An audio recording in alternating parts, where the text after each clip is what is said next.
అందరికీ నమస్కారం. వెన్నెల్లో చందమామ కథలకు స్వాగతం. ఈరోజు కథ భానుమతి రామకృష్ణ గారు రచించిన అత్తగారి కథల నుంచి అత్తగారు లంకబిందెలు రెండవ భాగం. ఆ రోజే పిచ్చిరెడ్డిని పిచ్చిని పనిలో ప్రవేశపెట్టారు.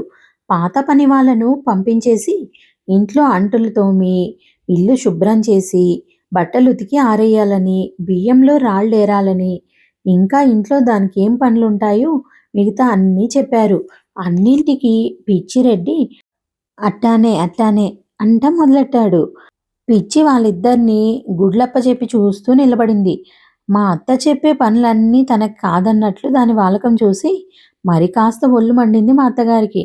ఏమిట్రా అట్టానే అట్టానే, నీ తలకాయ అట్టానే, నే చెప్పే చాకిరీ అంతా అది చేస్తుందా లేక నువ్వు చేస్తావా అని అడిగారు. పిచ్చిరెడ్డి వెలవెలబోతూ అదే చేస్తాది పెద్దమ్మా అన్నాడు చేతులు నలుపుకుంటూ. మా అత్తగారు వాణ్ణి దబాయించడం, వాడు భయపడ్డం, పిచ్చి మూతికి చెంగడ్డం ఉంచుకొని నవ్వుతూ నిలబడింది. అది మాటకు ముందు నవ్వటం చూసి మా అత్తగారికి అరికాలి మంట మరి కాస్త ఎక్కువైంది. కానీ పిచ్చిరెడ్డి ముఖం చూసి ఊరుకున్నారు. పిచ్చిరెడ్డి పనిలో ప్రవేశించి 4 రోజులైంది. మొదటి రోజు పిచ్చిరెడ్డి పిచ్చి చేత అన్ని పనులు దగ్గరుండి ఒక్కొక్కటే చెప్పి తానే చేస్తూ దాని చేత చేయించాననిపించాడు మా అత్తగారి కోసం. మర్నాటి నుంచి పిచ్చి చెంబులు తపేలాలు ఎత్తెత్తి పడేయడం, శబ్దం ఎక్కువగా వినిపించడం మొదలెట్టింది మా అత్తగారికి. ఏమేవ్, తపేలాలు చిల్లులు పడేటట్టు పడేస్తున్నావు, ఒళ్ళు దగ్గర పెట్టుకొని పనిచేయి అంటూ మా అత్తగారు పిచ్చిని వంటింట్లో నుంచే కేకలేశారు.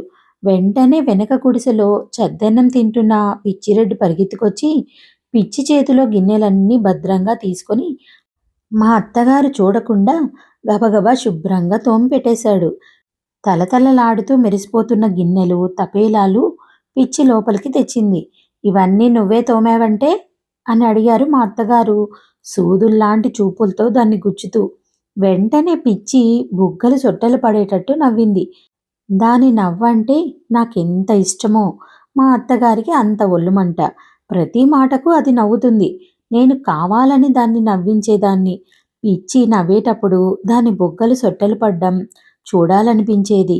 అది నిద్రపోవడం మొదలెడితే దాన్ని లేపడం బ్రహ్మతరం కూడా కాదు. ఎప్పుడు చూసినా నిద్రపోయేదాన్ని పిచ్చిరెడ్డి బ్రతిమాలి లేపి మా అత్తగారు చూడకుండా అన్నం ముద్దలు కలిపి దాని నోటికి అందించేవాడు.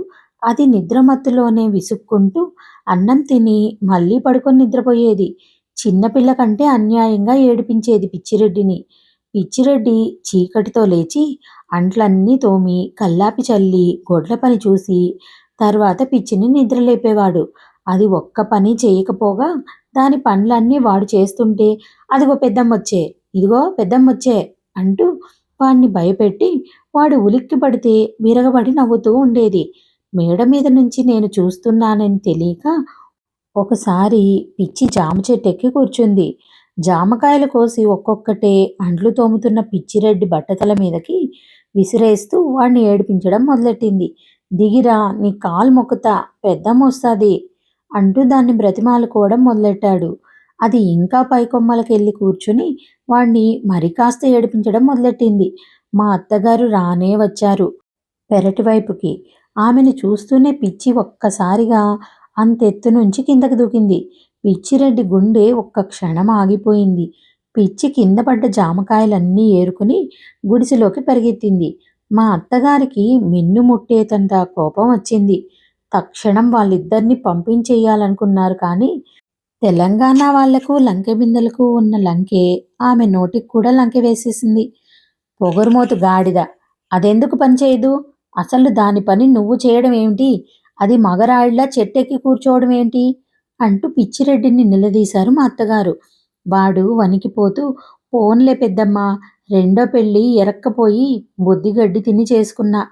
ఏదో చిన్నపిల్ల, అదిగో ఆ కూతే కుయ్యొద్దు. చిన్నపిల్లేమిటి చిన్నపిల్ల, మొగుడితో కాపురం చేయడంలా? అవునులే, నీకు చిన్నపిల్లే కావాలి గనుక చేసుకున్నావు. మాకెందుకురా, మాకు పని మనిషి కావాలి. ఊరికే దాన్ని వెనకేసుకొచ్చి దాని పనంతా నువ్వు చేశావంటే మాత్రం ఇక నేను ఊరుకోను. ఏది, రమ్మని బయటకి. పొద్దుటి నుంచి ఇల్లు చిమ్మలేదు, నిక్షేపంలా పనిచేసే వాళ్ళను పంపించేసి మిమ్మల్ని పెట్టాను. బాగానే ఉంది వరస. ముందు పిలు దాన్ని బయటకి అంటూ మొండికెత్తారు మా అత్తగారు. పాపం పిచ్చిరెడ్డికి ముందుకు పోతే నొయ్యి, వెనక్కి పోతే గొయ్యి. చేసేదేమీ లేక గుడిసెలోకెళ్ళి పిచ్చిని చెయ్యి పట్టుకొని బయటికి లాక్కొచ్చి చీపురు తీసుకొచ్చి దాని చేతికిచ్చారు. నడుం నొప్పి అంటూ ఏడవడం మొదలెట్టింది పిచ్చి. ఇంకోసారి చిట్టెక్కి దూకు అంటూ మా అత్తగారు వెక్కిరించారు దాన్ని. పిచ్చి ఫక్కున నవ్వింది మా అత్తగారు వెక్కిరించడం చూసి. దాని నవ్వు మా అత్తగారికి అలర్జీ. ఇక నిప్పు తొక్కిన కోతికి మళ్ళీ దాని మీద చిందులేయడం మొదలెట్టారు మా అత్తగారు. అది మాటకు ముందు నవ్వుతోందని ఎందుకు అంత చేటు నవ్వు? ఇక నవ్వావంటే మక్కెలెరగదంత అంటూ దాని చేతిలో ఉన్న చీపురు తీసుకొని 2 తగిలించాడు పిచ్చిరెడ్డి ఒళ్ళు తెలియని కోపంతో. పిచ్చి అఘాయిత్యంగా గోడు గోడున ఏడుస్తూ నేల మీద కూలబడ్డది. ఈ పెద్దమ్మ పేనాలు కొరుకుద్ది. ఈడ ఇంత చాకిరీ చేత్తానికి నేనేం మనిషినా పసరా అన్నా? ఇట్ట అయితే నన్నూరుకు తోలు. గింత గింత కూడెడతారు. సల్లబోయమంటే లేదంటారు. నిన్న 7 జాంగాయలు తింటుంటి అంటూ రాగాలు తీయడం మొదలెట్టింది. ఒసేవ్, మొగుడి చేత చాకరీ చేయించుకోవడానికి అలవాటు పడ్డావు. నువ్వింకా పనేం చేస్తావు? కాళ్ళు నెగడదీసి పడుకొని నిద్రపోతూ అడ్డమైన చాకిరీ ఆ వెర్రి వెంగలప చేత చేయిస్తున్నావు. వాడొక చచ్చు పెద్దమ్మ.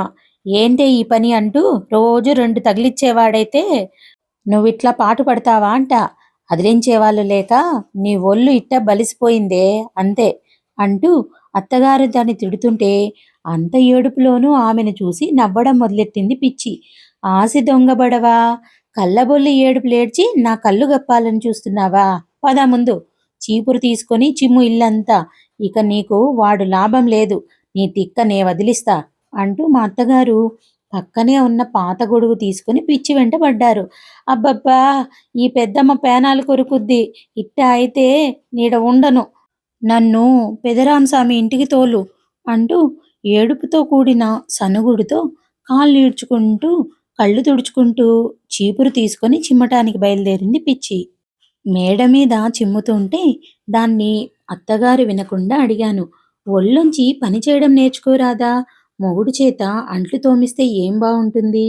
నేను కూడా ఇంటి పనులన్నీ చేస్తుంటాను చూడు అంటూ దాన్ని మాటల్లోకి దింపాను. దాని చేత మాట్లాడించి వినాలని. నడుం మీద ఒక చెయ్యి ఉంచుకొని చిమ్ముతున్న పిచ్చి నా మాటలకు లేచి నిలబడి, నీకేమ్మా, నీ దారేరు. ఏనుగంత అత్తుండే, కొండంత మొగుడుండే. నువ్వు గీసిన గీట దాటడు. నీకు రోజు పూలు తెచ్చిపెడతాడు. నిన్ను బాగా చూసుకుంటాడు. ఇంక నేనెన్నడన్నా మల్లెపూలు ముడుచుకుంటే మా మామ నన్ను ఏష్యకాంతమని తిట్టే. ఇంకా ఏడుస్తా పడుకుంటే బతిమలాడి బువ్వ పెట్టే. బువ్వ తింటా ఉంటే ఎప్పుడూ తింటది, పని చేయదు అని పెద్దమ్మ తిట్టే. ఏమన్నా అంటే మామ కొట్టే. ఇసొంటి అన్నాయం కత్తిమీద సాము బతుకంటే సప్పుడు గాకండా సావడం మేలు అని కండ్లు తుడుచుకుంది పిచ్చి. దాని అమాయకత్వానికి జాలి కలిగింది. పెద్దమ్మగారు మంచిదని, పెద్దవాళ్ళు ఏదో అట్లా కేకలేస్తుంటారు, పట్టించుకోకూడదని, చేతనైనంత వరకు ఒళ్ళొంచి పనిచేస్తూ ఉండమని దానికి సలహా చెప్పి నా పాత సిల్కు చీర రవికే తెచ్చి దానికిచ్చాను. అంతవరకు ఏడుపు ముఖంతో ఉన్న పిచ్చి సిల్కు చీర చూడగానే ఒక్కసారిగా పళ్ళన్నీ ఇకిలించి బొగ్గలు సొట్టలు పడేటట్టు నవ్వింది. మంచి రోజు చూచి కొత్త ఇంట్లో అర్ధరాత్రి 12 గంటల ముహూర్తానికి గృహప్రవేశం చేశాం. పిచ్చిరెడ్డి ముందుగా ఆవును దూడను లోపలికి తోలుకెళ్తే వెనకాల మేము ప్రవేశించాం. కొత్త ఇంట్లో అప్పటినుంచి ఇక ప్రతి క్షణము మా అత్తగారికి చాలా విలువైందిగా కనిపించడం మొదలెట్టింది. పూజాగృహంలో అందరు దేవుళ్ళతో పాటు లక్ష్మీదేవి వెండి పటం పెట్టి ధూప దీప నైవేద్యాలను చేసి నమస్కారం చేసుకున్నాం. మా వారు పాత ఇంటికెళ్ళి పడుకున్నారు. కొత్త చోటు నిద్ర పట్టదని. ఆ రాత్రి నేను మా అత్తగారు పూజ గదిలోనే ఓ మూల చాపేసుకొని పడుకున్నాం. వెనక వంటింటి ముందు పిచ్చిరెడ్డి, పిచ్చి పడుకున్నారు. పూజ గది కిటికీలో నుంచి తూర్పు వైపుకు ఎన్ని గజాలు తవ్వాలో నాకు చూపిస్తూ, ఎలా తవ్వాలో, ఎప్పుడు తవ్వాలో రహస్యంగా నాకు చెబుతూ రాత్రి 2 గంటల దాకా మా అత్తగారు నన్ను నిద్రపోనివ్వలేదు. ఆ తర్వాత నాకెప్పుడు నిద్ర పట్టిందో తెలీదు. మంచి నిద్రలో ఉండగా నన్ను తట్టి లేపారు మా అత్తగారు. "వినిపించిందా?" అని అడిగారు రహస్యంగా. లేదన్నాను. అయోమయంగా నాలుగు వైపులా చూసి ఆమె మళ్ళీ నా చెవి దగ్గరకొచ్చి, "గజ్జెల మోత, లంకె బిందెలు తిరుగుతున్నాయి. అదిగో విను" అంటూ ఓ మూలకు చూపించారు. అక్కడ గజ్జెల శబ్దం వినిపించి ఆగిపోయింది. ఇంటి ప్రక్కనే ప్రహరీ గోడ అవతల రోడ్డు పైన చాలా గుడిసెలు, పెంకుటిల్లు ఉన్నాయి. ఓసారి పై డాబా మీదకెళ్ళి చూసినప్పుడు అక్కడ గుడిసెల్లో ఎవరో గుర్రపు వాళ్ళున్నట్టు గుర్తొచ్చింది. మా అత్తగారితో ఆ మాట అనే ధైర్యం లేక ఊరుకున్నాను. మళ్ళీ ఆ గజ్జెల చప్పుడు వినిపిస్తుందేమోనని కాసేపు ఎదురు చూశారు కాబోలు మా అత్తగారు. ఏమీ వినిపించలా.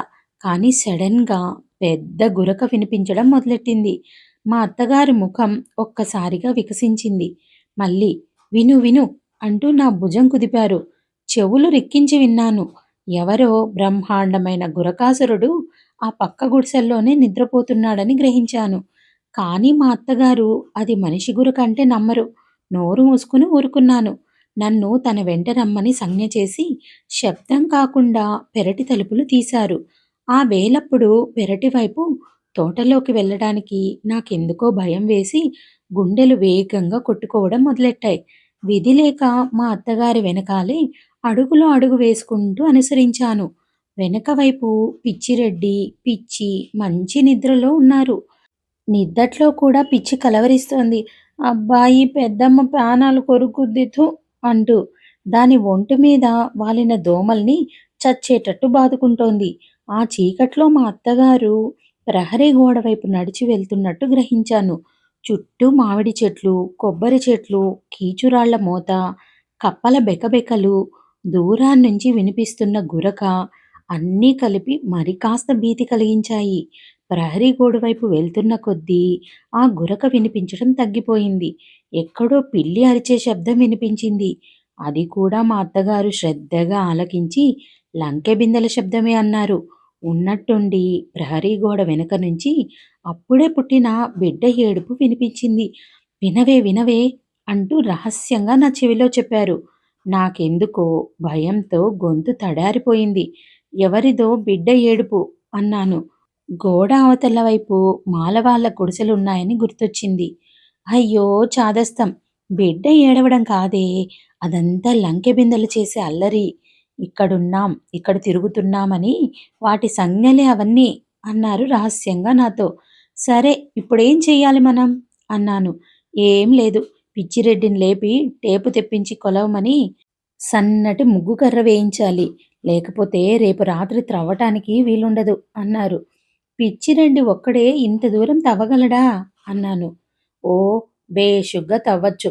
మన్ను తీసి పోయడానికి నువ్వు నేను పిచ్చి ఉన్నాంగా అన్నారు మా అత్తగారు. నా గుండె గతుక్కుమంది. నేను మన్ను తీసి పోయాలట. కాసేపు లంకె బిందెలంటే ఒళ్ళు మండింది. ఆ దొరికేవేవో ఇంట్లోనే, ఇంటి పక్కనో దొరక్కూడదు. అంత దూరం మన్ను తీసి పారబోయడం అంటే మాటలా? పైగా ఆమె కూడా మన్ను తీసి పోస్తుందట ఈ వయసులో.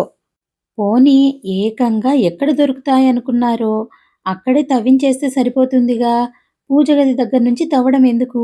పనిలేని పని అన్నాను లోలోపల విసుక్కుంటూ. అయ్యో పిచ్చి పిల్ల! ఋషులు తెలియక వ్రాసారనుకున్నావా? లక్ష్మి ఎక్కడుంటుందే? సాధారణంగా పూజ గదిలోనేగా. అక్కడి నుంచి వస్తూ పోతూ ఉండే దోవంతా లెక్క చూసి తవ్వమన్నారే. ఇందాక గజ్జెల మోత వినిపించిందా? మళ్ళీ వినిపించలేదు చూసావా? అందుకేగా లక్ష్మీదేవి చంచల అన్నారు అని మా అత్తగారు చెప్తుంటే, చెంచల మాట ఎట్లా ఉన్నా ఆమె చెప్పేదంతా నాకు ఏమిటో అయోమయంగా కనిపించింది. పద పద, పిచ్చిరెడ్డిని లేపి పూజగది దగ్గర నుంచి ముగ్గు కర్ర వేయించాలి తెల్లవారక ముందే అంటూ ఇంటివైపు నడవడం మొదలెట్టారు. హడావిడిగా మా అత్తగారు. చీకట్లో ఏవో జరజర మా వైపుకు వస్తున్నట్లు అనుమానం కలిగింది.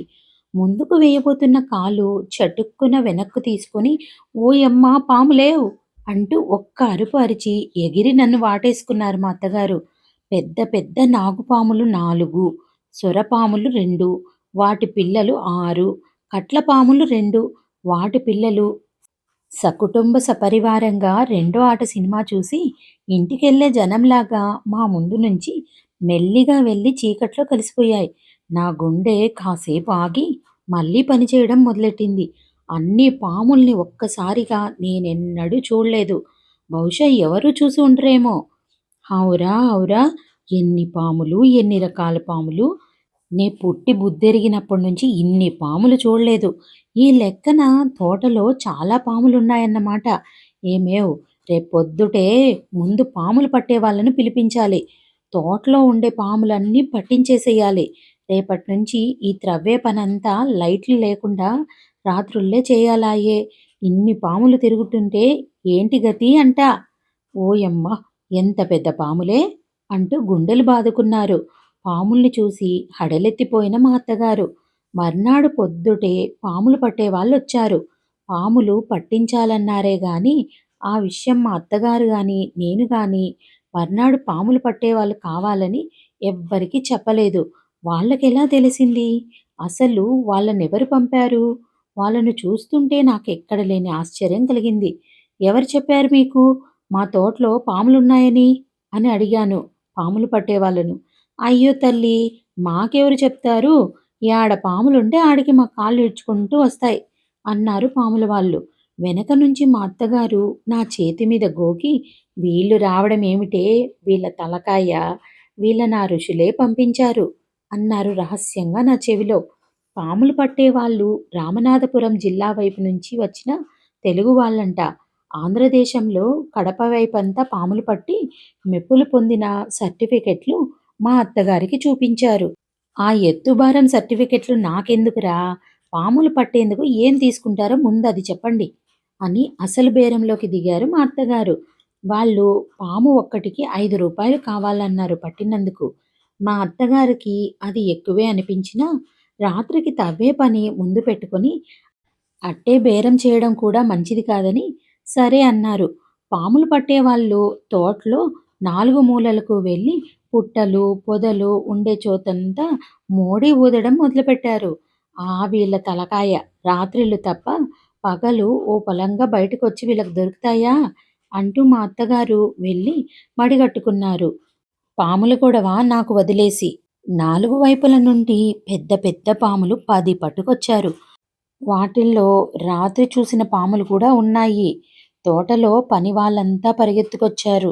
బాబోయ్! ఎన్ని పాములు! ఎంత పెద్ద పాములు! అనుకుంటూ. ఆ కేకలు విని మా అత్తగారు కూడా వంటింట్లో నుంచి పరిగెత్తుకొచ్చారు. చూడండి పెద్దమ్మో! తోటలో మీరెన్ని పాముల్ని పెంచుతా ఉండారో! అంటూ పట్టుకొచ్చిన 10 పాముల్ని మా అత్తగారి కళ్ళ ముందర వదిలేశాడు. ఓయమ్మ చచ్చానేవ్! అంటూ ఒక్క గెంతు గెంతి పక్కనున్న పనివాళ్ళ నులక మంచం ఎక్కారు. మడి సంగతి మరిచిపోయిన మా అత్తగారు. ఏం భయం లేదు పెద్దమ్మా! మా కాడ ఏర్లున్నాయిగా అంటూ పడగలు విప్పి ఆడుతున్న పాముల దగ్గరికి ఏవో కొన్ని వేర్లు తీసుకువెళ్ళి చూపించారు పాముల వాళ్ళు. ఆడే పాములు అలాగే తలలు వంచి భూమికి అంటుకుపోయాయి. హౌరా! హౌరా! ఏం చిత్రం! ఒక్కొక్కటి ఆదిశేషుడిలాగా ఉన్న పాము ఆ వేరుకు కట్టుబడిందంటే ఆశ్చర్యంగా ఉందే! అదేం వేరో! ఒరే అబ్బీ! ఆ వైరేదో మాకు కావాలి అని మా అత్తగారు అంటుండగానే మరో 5 పాములు పట్టుకొచ్చారు ఇంకో వైపు నుంచి. అవి పెద్ద పెద్ద కట్లపాములు. అయ్యో! అయ్యో! ఇదేం అన్యాయమే! ఒక్కొక్కటి కొండ చిలువల్లా ఉన్నాయి. ఇవేం పాములు! ఇదేం కథ! ఇన్ని పాములు పెట్టుకొని ఈ తోటలో మనం ఉండగలిగే వాళ్ళమంటావా? ఈరోజు బుద్ధి పుట్టినట్లు పట్టించేయడం మంచి పనయింది. అయినా నా చాదస్తం గాని మనం పట్టించడం ఏమిటి? అన్నీ ఆ ఋషులే పట్టిస్తున్నారు అని మా అత్తగారు అంటూ ఉంటే ఒక పాములవాడు పెద్ద నాగుపామును పట్టుకొచ్చాడు. ఓరి నాయనోయ్! ఇదేం పామేవ్! కాలింది మర్దనంలాగుంది. పుట్టి బుద్దెరిగిన తర్వాత ఇంత పెద్ద పాముల్ని, ఇన్ని రకాల పాముల్ని నే చూడలేదే నా తల్లి! అంటూ మా అత్తగారు ఆశ్చర్యంతో గుండెలు బాదుకుంటూ ఉంటే పాముల వాళ్ళు గిరాకీ చేసుకోవడం మొదలెట్టారు. ఇక పట్టలేం ఆకలేస్తోంది వెళ్ళిపోతాం అని. మా అత్తగారు వెలవెలబోతూ నా వైపు చూశారు. తోటలో ఉండే పాములన్నీ పట్టి వెళ్ళాల్సిందే అన్నాను నేను. పాముకు రూ. 10 ఇస్తే పడతాం అన్నారు పాముల వాళ్ళు. విధి లేక సరే అన్నారు మా అత్తగారు. మళ్ళీ 10 పాములు పట్టుకొచ్చారు. ఏమేవ్ చూసావా దొంగ వెధవలు! పాముకు రూ. 10 తర్వాత మళ్ళీ ఎన్ని పట్టుకొచ్చారో అన్నారు మా అత్తగారు నా చెవిలో. ఇంకా ఉన్నాయేమో చూడమన్నాం. ఇక లేవని బట్టలు కట్టేశారు. మీకెట్టా తెలుసురా ఇక లేవని? అని అడిగారు మా అత్తగారు. తెలుసు పెద్దమ్మా, ఉండేటివి పట్టేశాం అన్నారు ఒకళ్ళనొకళ్ళు చూసుకొని నవ్వుకుంటూ. అప్పటికే 2 గంటలయింది. ఎవ్వరూ భోంచేయలేదు. పట్టిన పాములన్నింటికీ ఎంత ఇవ్వాలని అడిగారు మా అత్తగారు. 200 ఓరి నాయనోయ్! 200 అంటూ మా అత్తగారు గుడ్లు తేలేశారు. నాకు నవ్వొచ్చింది. పోనీ చిన్న పాములకు లెక్క కట్టుకోవద్దని బేరంలోకి దిగారు. వాళ్ళు అప్పటికి ఒకే లెక్క అన్నారు. లేకపోతే మళ్ళీ పాముల్ని వదిలేస్తామన్నారు. ఓరి మీ దుంపల్దేగా! ఆ పని మాత్రం చేయకండరోయ్! పోతే పోయింది పీడ. డబ్బు మీకివ్వాల్సింది ఇచ్చేస్తాను అంటూ మా అత్తగారు వెనక్కి తగ్గారు. నా చెవి దగ్గరకొచ్చి, చూశావటే వదిలేస్తారట వెధవలు. అంతా వేషాలు కాదు. ఈ పాముల్ని తీసుకెళ్ళి అమ్ముకుంటే కొన్ని వందలు సంపాదిస్తారు. విషం అమ్ముకొని, వాటి తోళ్ళు అమ్ముకొని ఎంతైనా లాభం ఉంది వాళ్లకు. పైగా బుకాయిస్తున్నారు వెధవలు అంటూ ఏం చెయ్యలేని స్థితిలో పాముల వాళ్ళను తిట్టిపోశారు మా అత్తగారు. పెద్దమ్మో, డబ్బియ్యండి పోతాం, ఆకలేస్తా ఉంది అంటూ పాముల వాళ్ళు తొందర చేయడం మొదలెట్టారు. అంత డబ్బు వాళ్ళ చేతుల్లో పోయడం ఇష్టం లేక మా అత్తగారికి ఎక్కడ లేని ఆరాటం పట్టుకుంది. మళ్ళీ నా చెవి దగ్గరకొచ్చి, అది కాదే తెలియక అడుగుతా, ఈ పాముల్ని మనం ఇక్కడే ఎందుకు చంపించకూడదు? రేపు ఈ పాముల్నే తీసుకొచ్చి మనకు తెలియకుండా తోటలో వదిలేసి మళ్ళీ పాముల్ని పట్టుకుంటామంటూ వచ్చి ఇంత డబ్బు కావాలంటే ఏం చేయడం? అన్నారు. ఎందుకో ఒక విధంగా ఆమె అన్నది నిజమే అనిపించింది. అవును, అట్లాగూ చెయ్యొచ్చు. వాళ్ళ ఉద్యోగమే అది కదా అన్నాను. వెంటనే మా అత్తగారు, ఒరే అబ్బి, ఆ పాముల్ని ఇక్కడే చంపి దహనం చేసి పాలుపోయాలి. లేకపోతే మంచిది కాదు. ఆ పాములన్నింటినీ మా కండ్లెదుటే చంపండి అన్నారు. పాముల వాళ్ళు ఒకళ్ళ ముఖాలు ఒకళ్ళు చూసుకున్నారు. అమ్మో అమ్మో చంపటమే! వాటిని చంపితే మేం సచ్చామే. మా నోటికాడ కూడే అది. మాకు శాపం తగులుద్ది. మేము సంపం. పట్టిన పాముల్ని సంపకుండా తీసుకెళ్తేనే మళ్ళీ మాకు పాములు దొరుకుతాయి. మేము సంపం. కావాలంటే మళ్ళీ ఈటిని ఈడే వదిలేస్తాం అంటూ బుట్టలు బయటకు తీశారు. మా అత్తగారి పై ప్రాణాలు పైనే పోయాయి. ఆ ఆ, ఆగండ్రా ఆగండి, తొందరపడకండి. వాటిని వదలడం ఎందుకు? అయినా అది మాకెందుకు? ఏదో ఊరికే అన్నాం గాని అంటూ మా అత్తగారు గుటకలు మింగుతూ నా దగ్గరకొచ్చి రహస్యంగా అడిగారు. ముందు అనుకున్నట్లే డబ్బిచ్చి పంపించేద్దాం. వాళ్ళతో బేరం ఎందుకు అన్నాను. అవును, శని వెధవలు. ఆ పాములు వాళ్ళు వదిలితే అంతే చాలు వెధవ పీడ అంటూ లోపలికెళ్ళి డబ్బు తెచ్చి వాళ్ళకిస్తూ మళ్ళీ గేట్లోకొస్తే కాళ్ళు విరగ్గొడతా అన్నారు. పాముల వాళ్ళు డబ్బు తీసుకొని ఆమె మాటలకు నవ్వుకుంటూ వెళ్ళిపోయారు. ఆ రోజు గొప్ప ఘనకార్యం సాధించినంత సంతోషపడ్డారు మా అత్తగారు. ఇక పర్వాలేదే, ఇక నిర్భయంగా పిచ్చిరెడ్డి చేత తవ్వించొచ్చు అన్నారు. ఒకవేళ మీ అబ్బాయి అడిగితే ఏంటా గోతులని అని అడిగాను. నాకు సడన్గా సందేహం వచ్చి, ఆ అబ్బాయి అడిగితే ఏం చెప్పాలో నేను ముందే ఆలోచించి పెట్టానులేవే. వాడితో ముందే ఒక అబద్ధం ఆడాగా, ఆ ప్రహరీ గోడ దగ్గర దేవతలున్నారని.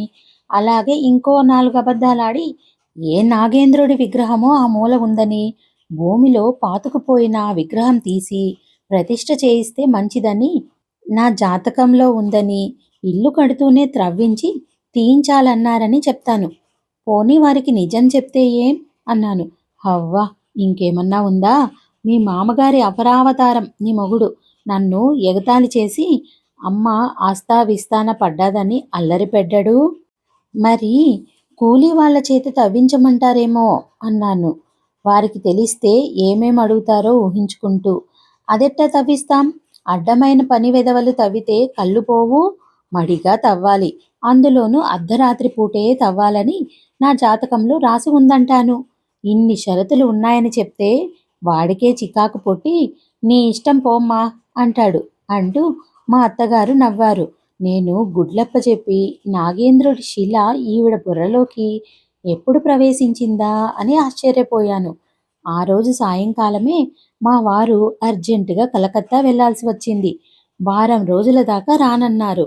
మా అత్తగారు సంతోషపడిపోతూ నా చెవిలో చెప్పారు. అబ్బాయి అది ఇది అడుగుతాడంటివే చూడు, ఋషులే ముందు ఇవన్నీ ఆలోచించే ఉంచారు. అబ్బాయి ఈ సమయంలో ఊర్లో లేకుండా బయట ఊరు వెళ్ళి రావడం మంచిది కదూ! అంతేనే, మన చేతుల్లో ఏమీ లేదు. మహాత్ములు వాళ్ళు రాశారంటే మరి మాటలా? అన్నారు మా అత్తగారు. తన నాడీ జాతకం రాసిన మహర్షుల్ని మనసులోనే అభినందించుకుంటూ. సాయంకాలం ప్లేనుకు మా వారు అటు వెళ్తూనే ముందు మేమున్న ఇంటి పక్కన వాళ్ళు మా కొత్త ఇల్లు చూడ్డానికి వచ్చారు. వాళ్లకు తెలిసిన వాళ్ళెవరో ఉంటే వాళ్ళతో సహా గృహప్రవేశానికి మమ్మల్ని పిలవకుండా, పప్పన్నం పెట్టకుండా, చెప్పుడు కాకుండా వచ్చేస్తే ఊరుకుంటామా? వచ్చేసాం రాత్రి భోజనాలకు అంటూ లోపలికొచ్చారు. మా అత్తగారు ఒక్క క్షణం వెలవెలబోయారు వాళ్ళ మాటలకు. మళ్ళీ వాళ్ళు నవ్వుతూ అన్నారని గ్రహించి చాపలు వేసి కూర్చోబెట్టి కాఫీ తయారు చేయమన్నారు వంటవాడితో. ఇప్పుడేం కాఫీలండి, 6 గంటలు దాటుతుంటే అన్నారు వాళ్ళు. ఆ రోజు ప్రొద్దుట్నుంచి తోటలో పాములు పట్టించడంతో భోజనాలు చేయడానికి 3 గంటలయిందని, ఇంకా మేం కూడా కాఫీ తీసుకోలేదని చెప్పాం. పాముల మాట ఎత్తగానే వాళ్ళు ఒకళ్ళ మొకాళ్ళు ఒకళ్ళు చూసుకున్నారు. ఎన్ని పాములు పట్టారండి బామ్మగారు? 30 పాములేనా అని అడిగారు. అవునన్నారు మా అత్తగారు. వాళ్ళకెట్లా తెలుసా అని ఆశ్చర్యపోతూ. ఆ పాములు పట్టిన వాళ్ళు రామనాథపురం జిల్లా వాళ్ళేనా అని మళ్ళీ అడిగారు. అవునర్రా అన్నారు మా అత్తగారు. అయ్యో, బామ్మగారు కూడా మోసపోయారు అంటూ వాళ్ళు పడి పడి నవ్వడం మొదలెట్టారు. సంగతేమిటో అర్థంగాక నేను మా అత్తగారు ఒకరి ముఖాలు ఒకరు చూసుకున్నాం. ఏమిటర్రా నేను మోసపోవడమేమిటి? పాముల్ని నేను కళ్ళారా చూస్తేను. అదే వాళ్ళ పాముల్నే వాళ్ళు పట్టుకెళ్లారు. అదే మీరు కండ్లారా చూశారు అంటూ మళ్ళీ నవ్వడం మొదలెట్టారు. వాళ్ళ పాముల్ని వాళ్ళు పట్టుకెళ్లడం ఏంటి? మా తోటలో గాలించి మూల మూల నుంచి పట్టుకొస్తేను అన్నారు మా అత్తగారు. ఇక బామ్మగారికి మనం చెప్పి లాభం లేదు. పేపరు తెప్పించి చదివి వినిపించాల్సిందే అన్నారు ఒక ఆవిడ. పేపరేమిట్రా, నాకేం బోధపడ్డం లేదు. మీరనేదేమిటో అన్నారు మా అత్తగారు. ఒక ఆవిడ మొదలెట్టింది. అది కాదు బామ్మగారు, ఆ పాములు పట్టేవాళ్ళు ఒట్టి దొంగ వెధవలు. వాళ్ళు పట్టే ఆ 30 పాములు వాళ్ళ దగ్గరవే. ఎక్కడన్నా తోట దొడ్డి ఉంటే మంచి చోటు చూసి ముందు రోజు తీసుకొచ్చి ఎవరూ చూడకుండా ఆ పాముల్ని వదిలేస్తారట. మర్నాడు ఏమీ ఎరగనట్లు పాములు పడతామని వస్తారట. సరే, తోటన్న తర్వాత ఒక పామన్నా ఉండకపోతుందా అని పట్టమంటాం. మనం పట్టమనకపోయినా వాళ్ళే వచ్చి మోడి ఊత్తారట. అంతకుముందు 3 రోజులు ఆ పాములకు ఆహారం ఏదీ పెట్టకుండా మాడుస్తారట. పెంపుడు పాములే గనక వాళ్ళు మోడి ఊదగానే ఆహారం పెడతారనే ఆశతో అలవాటు ప్రకారం అన్ని పొలోమంటూ వాళ్ళ దగ్గరికి వచ్చేస్తాయట. అట్లా వాళ్ళు ఆ పాములకి ప్రాక్టీస్ ఇచ్చి పెడతారట. ఇక మనం అది చూసి ఆశ్చర్యపడిపోతూ ఇంకా ఉన్నాయేమో చూసి పట్టమంటాం.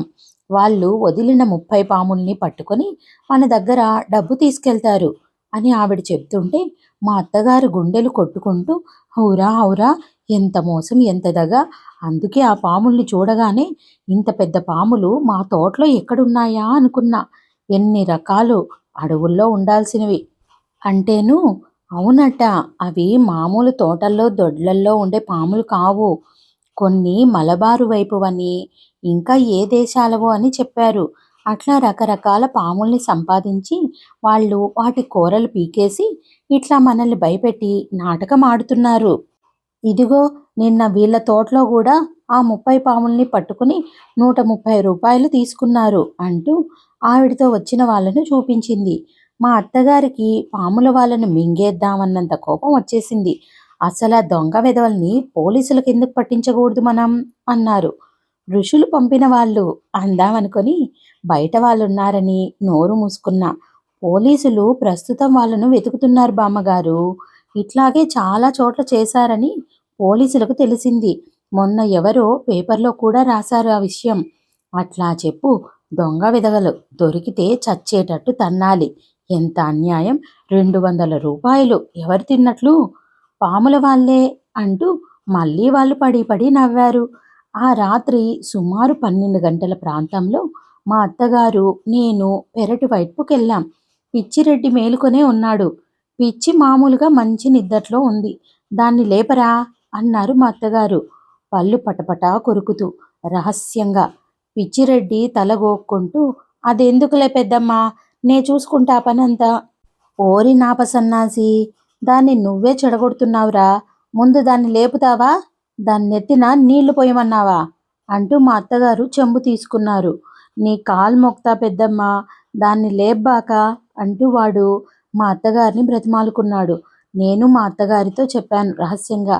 అది కేకలేసి ఏడ్చి అఘాయిత్యం చేస్తే పక్కింట్లో వాళ్ళు కూడా లేస్తారు, అసలు గుట్టు బయటపడుతుందని.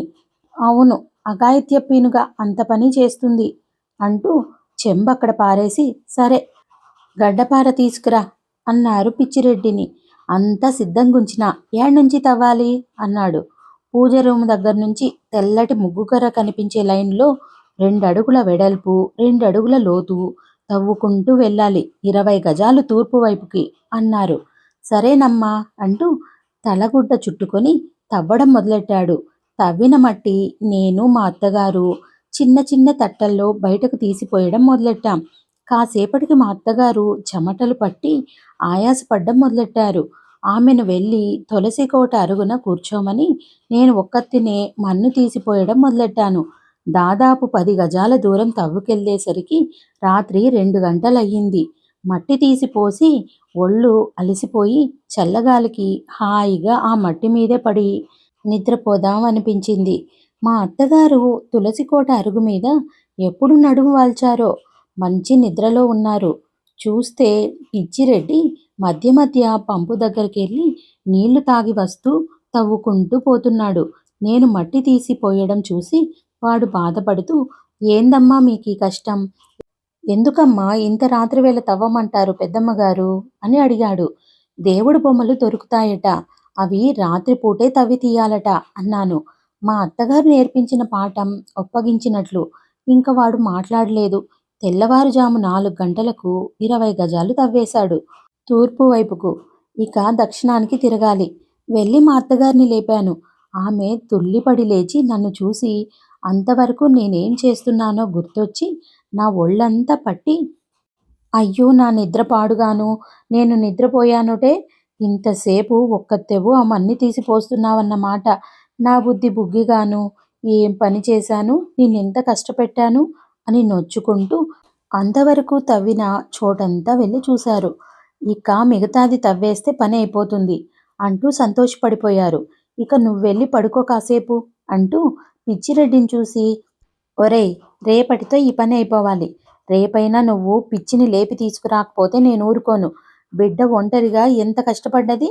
అలవాటు లేని మట్టి పని దాన్నెత్తికెత్తి నేను వేరే గాడిదలాగా నిద్రపోయాను. చిచి, ఎందుకు కట్టుకున్నావురా కొరకరాని కొయ్యను అంటూ ప్రొద్దుటే వాడికి పిచ్చికి అక్షింతలు వేశారు. ఏమైనా విగ్రహాలు కనిపించాయా అన్నారు పిచ్చిరెడ్డి వినేట్లు. వాడు చూడకుండా నాకు సంజ్ఞ చేస్తూ, లేదు అన్నాను. ఆమె అడిగింది అర్థమయ్యిందన్నట్టు.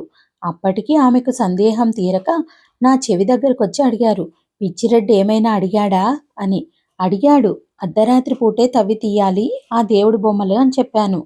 హారి దొంగ విధవా, అసలు వీడికెందుకు ఈ ఆరాలన్నీ, నోరు మూసుకొని పని చేసుకొని పోవాలి గాని, పెళ్ళాన్ని లేపి పని చేయించే దమ్ములు లేవు గాని, సానిముచ్చు వెధవకు ఈ వివరాలెందుకో, తెలంగాణ వాళ్ళే అంతేనే అన్నారు.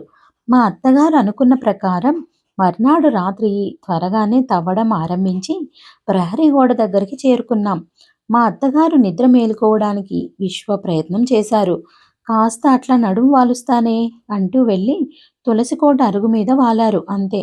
మామిడి చెట్టు దగ్గర నుంచి ప్రహరీ గోడ వరకు ఋషులు చెప్పిన లెక్క 2 అడుగుల లోతు, 2 అడుగుల వెడల్పు. నేను ఎందుకైనా మంచిదని 5 అడుగుల వెడల్పు, 3 అడుగుల లోతు తవ్వమన్నాను పిచ్చిరెడ్డిని. ప్రహరీ గోడ పక్క వరకు తవ్వుకుంటూ వెళ్ళాక గోడ దగ్గర గడ్డపారకు ఏదో కంగుమని తగిలిందని పిచ్చిరెడ్డి ఆగాడు. సంభ్రమాశ్చర్యాలు పెనవేసుకున్నాయి నన్ను. ఋషులు ఎంత కరెక్ట్గా చెప్పారు. మా అత్తగారిని నిద్ర లేపడానికి పరిగెత్తాను తులసికోట దగ్గరికి. ఆమెను తట్టి లేపాను. లేస్తూనే మామూలుగా తన్ను తాను తిట్టుకుంటూ తన నిద్రను శపించుకుంటూ లేచారు. ఆలస్యం చేయకుండా ఆవిడ చెవిలో చెప్పాను, ఇక ఆమె ఒళ్ళు తెలియని సంతోషంతో తబ్బిబ్బైపోయారు. ఇంకా వాడక్కడే తవ్వుతున్నాడా అని అడిగారు. సడన్గా ఆమెకేదో సందేహం కలిగి, లేదు ఆపేయమన్నాను. అక్కడే ఉన్నాడు అన్నాను. పద పద పద, ముందు వాణ్ణక్కడి నుంచి పంపించెయ్యాల. ఇంకేమైనా ఉందా అంటూ అంత చీకట్లోనూ 60 ఏండ్ల మా అత్తగారు పరిగెత్తడం మొదలెట్టారు ప్రహరీ గోడ వైపుకు. సడన్గా ఒక చోట ఆగి, వాడి కండ్లకేమీ కనబడలేదు కదా అని అడిగారు రహస్యంగా. లేదన్నాను. ఆమె, నేను ప్రహరీ గోడ దగ్గరికెళ్ళేసరికి పిచ్చిరెడ్డి గోడ కానుకొని కునికిపాట్లు పడుతూ ఉన్నాడు. మా అత్తగారు వాణ్ణి లేపి, ఇక వెళ్ళి నువ్వు కాసేపు పడుకోరా పాపం. ఈరోజు చాలా దూరం తవ్వావు. విగ్రహం తర్వాత స్నానం చేసి నేను మడిగా తీయించాల్లే, నువ్వెళ్ళు అంటూ వాణ్ణక్కడి నుంచి తరిమారు. గడ్డపార అక్కడే పడేసి వాడు ఇంటి తట్టు వెళ్ళాడు. వాడటు వెళుతూనే ఆ గడ్డపార నా చేతికిచ్చారు. శ్రీహరి, ఏమిటీ పరీక్ష? బొబ్బలెక్కి పుండ్లైపోయిన 2 చేతులు గట్టిగా పట్టుకోలేక వణికాయి. నేను 3 అడుగుల లోతుకు దిగి తవ్వాలంటే నా చేత అవుతుందా? నా అవస్థ పసిగట్టిన మా అత్తగారు చాలా అనునయంగా, ఏం పర్వాలేదే, నేనున్నానుగా, ఇంత కష్టపడ్డావు. ఆ కాసేపు కష్టపడితే ఆ పుణ్యం అంతా నీదే అన్నారు. సరే అని దిగాను గడ్డపార తీసుకొని. 3 అడుగుల లోతు గోతిలోకి మళ్ళీ గడ్డపారకు కంగున తగిలింది. తవ్వుతుంటే మా అత్తగారి ఒళ్ళు పులకరించినట్లయింది. అదేనే అదే, ఆ శబ్దం వస్తుందే, మహానుభావులు ఋషులు వ్రాసారు. ఎంత సత్యం, ఎంత సత్యం. చూడు, చుట్టూ తవ్వు, సులభంగా బయటికి తీయొచ్చు. లేకపోతే లంకె తెగి బిందెలు పాడైపోతాయి అంటూ మట్టి మెట్ల మీదుగా కష్టపడి గోతిలోకి దిగారు. తవ్వుతుంటే ఏదో 2 అడుగుల వెడల్పు, పొడవుగా ఉండేది భూమిలో పాతుకుని ఉందని తెలుస్తోంది. ఒకవైపు నుంచి గడ్డపారతో పెళ్లగించబోయాను. నా వల్ల కాలేదు. మా అత్తగారు కూడా ప్రయత్నించారు. మా ఇద్దరి వల్ల కాలేదు. అబ్బో, బరువే. అవును మరి, పాతకాలం నాటి బంగారు మొహరీలు, వెండి రూపాయలు అయ్యే, బరువుండదు అంటూ లోలోపలే మురిసిపోతున్న మా అత్తగారు తన బలమంతా ఉపయోగించి నాకు సహాయపడ్డారు. అతి కష్టం మీద ఒకవైపు కాస్త కదిలించగలిగాం. తక్షణం గడ్డపార కింద పడేశాం. తేళ్ళు, మండ్రగబ్బలు చీమల పుట్టలో నుంచి వచ్చినట్లు బయటికి రావడం మొదలెట్టాయి. వెంటనే గడ్డపార కింద పడేసి మా అత్తగారిని పైకి నెట్టి నేను బయటపడేసరికి దేవుడు కనిపించాడు. అన్ని తేళ్ళు, మండ్రగబ్బలు బయటకు రావడం చూసి మా అత్తగారు నా వైపు అదో విధంగా చూశారు. తక్షణం నేను గ్రహించాను. నేను చూస్తున్నందువల్ల లంకె బిందెలు ఆ విధంగా కనబడుతున్నాయని ఆమె అనుకుంటోందని. వెంటనే దూరంగా వెళ్ళి నిలబడ్డాను. నా గ్రహింపు శక్తిని ఆమె మనసులోనే అభినందించి ఉంటారనుకుంటాను. నన్ను చూసి చిరునవ్వుతో తల పంకించారు. కానీ ఆమె ఏం చేయదలుచుకున్నారో నాకు బోధపడలేదు. ఒకవేళ అవన్నీ తేళ్ళు, మండ్రగబ్బలే అయితే ఈవిడ మొహరీలు, నగలు అనుకుని ఎక్కడ ముట్టుకుంటారోనని భయం వేసింది.